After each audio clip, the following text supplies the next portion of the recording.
పోలవరానికి సంబంధించి దయవాల్ ఫ్రమ్ పాడైపోయింది, దాన్ని రీకన్స్ట్రక్షన్ చేయాలని చెప్పి రిపోర్ట్ ఇచ్చింది. ఏదైతే అంతకుముందు కమిటీ ఏదైతే నివేదిక తయారు చేసింది. అంబటి రాంబాబు గారు అంటున్నారు, ఆ పోలవరం దయవాల్ ఫ్రమ్ మా గవర్నమెంట్ టైంలో అవ్వలేదు, మా గవర్నమెంట్ టైంలో బాగానే ఉంది, ఈ గవర్నమెంట్ వచ్చిన తర్వాత పోయింది చెప్పింది అంటున్నాడు. అలాగే చూసుకుంటే ఏదైతే ప్రాజెక్టులకు సంబంధించి ఒకటి గేట్లు పోయినా సరే ఎంతమంది బిగిన వీళ్ళు ఇప్పుడు వచ్చి ఇలా మాట్లాడటానికి కారణం ఏంటంటారు? ఎప్పుడు అసలు అతనికి దీని గురించి మాట్లాడేది కనీసం ఒక సబ్జెక్ట్ అన్నా తెలిసి ఉండాలి ముందు.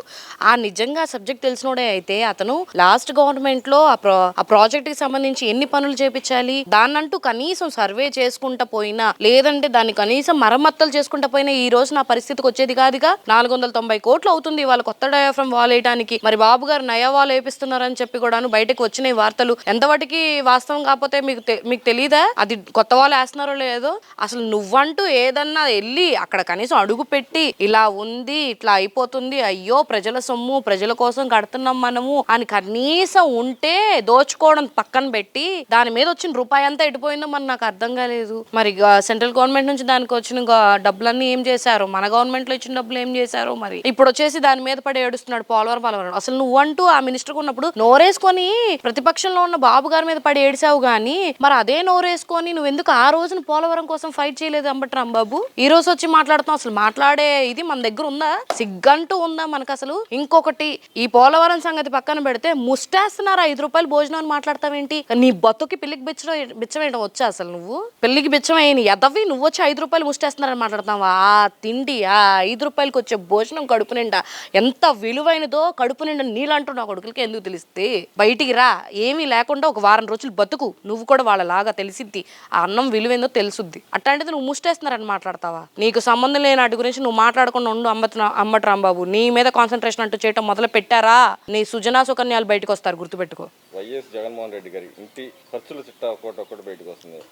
నిన్న హోంమంత్రి గారు కూడా చెప్పారు, ఆయన ఇంటికి సెక్యూరిటీ ఖర్చు నెలకి 6 కోట్లు ఖర్చు పెట్టారు.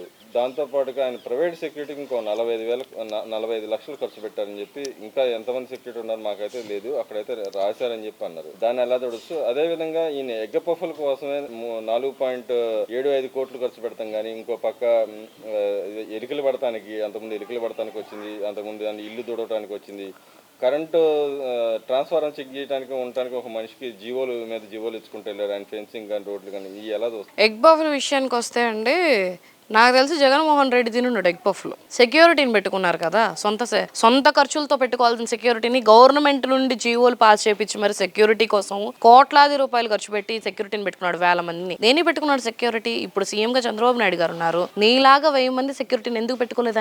ఆయన ప్రజల మనిషి కాబట్టి, ఆయనకి ఎటువంటి ఆపద రాదు కాబట్టి, ఆ నమ్మకం అందరికీ ఉంది కాబట్టి ఆయన నీలాగా 1000 మంది సెక్యూరిటీని పెట్టుకోవాలి. నువ్వు చేసేదంతా పొద్దున్న లెగిస్తే కుట్రలు కుతంత్రాలు దోచుకోవడాలు, జనాన్ని ఆవదాన్ని దోసుకు సస్తే నిన్ను సంపక ఏం చేస్తారు జనాలు? అందుకని ఆ భయంతో నీకు ముందే తెలుసు నిన్ను ఏదో ఒకటి చేస్తారు. అసలు ఇంకొకటి, అపోజిషన్ సంగతి పక్కన పెడితే ప్రజలే నిన్ను ఏదో ఒకటి చేసేస్తారు. అది నీకు తెలుసు కాబట్టే నువ్వు భయం గలవాడివి కాబట్టి 1000 మంది సెక్యూరిటీని పెట్టుకున్నావు. ఆ సెక్యూరిటీ కోసమే కదా ఈ ఎగ్ పఫ్లు. జనాలందరూ నువ్వే ఏదో ఎగ్ పఫ్లు తిన్నావు, అన్ని కోట్లు ఖర్చు అంటున్నారు. ఆ 1000 మందికి కనీసం రోజుకి 2 ఎగ్ పఫ్లు వేసుకున్న 2000 ఎగ్ పఫ్లు కావాలి రోజుకి ఒక్కొక్కడికి. అదే ప్రతి ఒక్కరికి 1000 మందికి కలిపి. అలాంటిది ఓన్లీ సెక్యూరిటీ. మరి నీ ఇంట్లో పనులు అదే ప్రైవేట్ గా పెట్టుకుందే 1000 మందిని కదండి. ఇంతమందికి నువ్వు ఎగ్ పఫ్లు పెట్టగలిగావు కాబట్టి ఆ ఎగ్ పఫ్లు తిని నువ్వు అసలు ఎంత కామెడీ అంటే, సజ్జల గారిని ఎగ్ పఫ్ల విషయం గురించి అడిగితే నాకేం సంబంధం లేదంటాడేంటయ్యా? నీకు ఇచ్చిన ఎదవ సలహాదారుడు, నీ జీవితాన్ని తప్పుదారి పట్టించి నిన్ను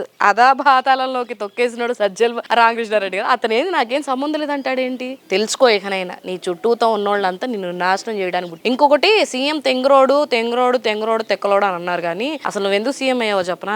నీ చుట్టూతో కోటలు కట్టుకోవడానికి, ప్యాలెస్లు కట్టుకొని, నీ ఆస్తి నువ్వు మొత్తం అసలు నేను ఒక మోనార్క్ ని, ఎంటైర్ ఏపీకి నేనే కింగ్ ని అని చూపించుకోవడానికి, జనాల సొమ్ము బొక్కేయడానికి అయిన సీఎం విను. అలాగే చూస్తుంటే ఇదే విషయంలో ఏదైతే బందర్ నాని గారు అంటున్నారు, మా చర్చకైనా సిద్ధమే, మేము మా వాడు ఏం తప్పు చేయలేదు, అన్ని అవకతవకలు ఏం జరగలేదు, ఇదంతా గవర్నమెంట్ నాటకం అని చెప్పి అంటున్నారు. నిజంగానే అంటారా? చర్చకి సిద్ధం తర్వాత సంగతిలో చూసుకుందాం కానీ ముందు అసలు ఉన్న 11 మంది ఎమ్మెల్యేలని వచ్చి బహిరంగంగా ప్రజా సమస్యల మీద ఒక ప్రెస్ మీట్ పెట్టమనండి, చూసుకుందాం.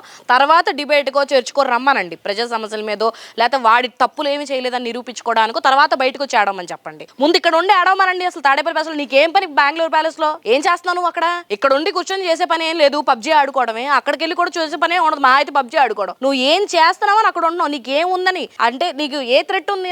నాకు తెలియగడుగుతున్నా, ఏ థ్రెట్ ఉంది నీకు? అసలు ఎవరు చెప్పాడు నీ మీద అన్న హత్యా ప్రయత్నాలు చేయబోతున్నా? ఇంటెలిజెన్స్ రిపోర్ట్లు వచ్చినాయా? ఏడు ఉండకుండా ఆడికి వెళ్ళి కూర్చోడానికి? ముందు దానికి వచ్చి సమాధానం చెప్పమని, తర్వాత చర్చలు పెట్టమని చెప్పు. ముందు ప్రజల్ని ఎదుర్కొనే దమ్ము ధైర్యం లేని నా కొడుకులు కూడా బయటకు వచ్చి ఇవాళ చర్చకు రెడీ అంటే ప్రతి ఒక్కడు ఇదిగో రోడ్డు మీద ఇప్పుడే వెళ్ళే వాళ్ళు కూడాను అంటే ఇప్పుడు భోజనం పెడతారు కదా, 5 రూపాయల భోజనము, కడుపు నిడుతుంది కదా వాళ్ళకి, ప్రశాంతంగా వాళ్ళు ఆనందంతో ఉన్నారు కదా, వాళ్ళు కూడా చర్చకు వస్తారు జగన్మోహన్ రెడ్డితో వస్తే.